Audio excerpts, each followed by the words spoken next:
Welcome to my channel.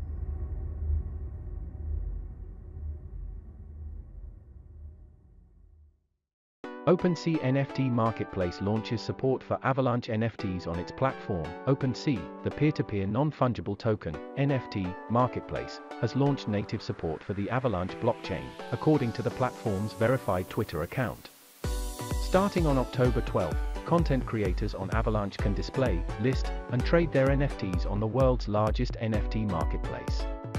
Avalanche creators will also be able to set up their own creator fees by using OpenSea.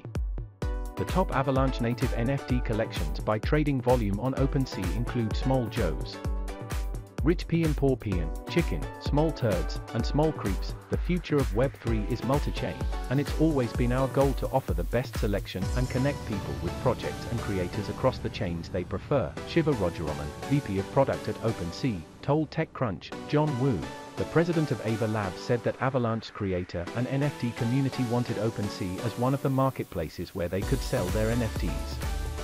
With Avalanche, OpenSea users can complete transactions in under a second at a low cost. They want to know there is a chain that's scalable because Web 2 is so much bigger than Web 3.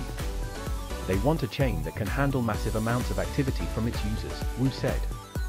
These brands are far more comfortable working with OpenSea. Since its founding in 2017, OpenSea has seen a total of over $20 billion, roughly Rs. 164,643 crore, in trading volume with over 80 million, roughly 658 rupees crore, NFT transactions.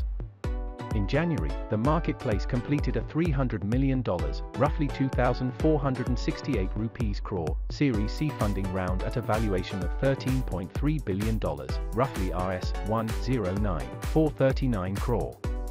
However, NFT trading volume on OpenSea is down 99% from its peak in May. In September, OpenSea added Arbitrum to its list of supported blockchains, joining Ethereum, the zero-knowledge proof-based Polygon, the leading Layer 1 blockchain network for NFTs, Solana, and Kakao's blockchain platform Clayton.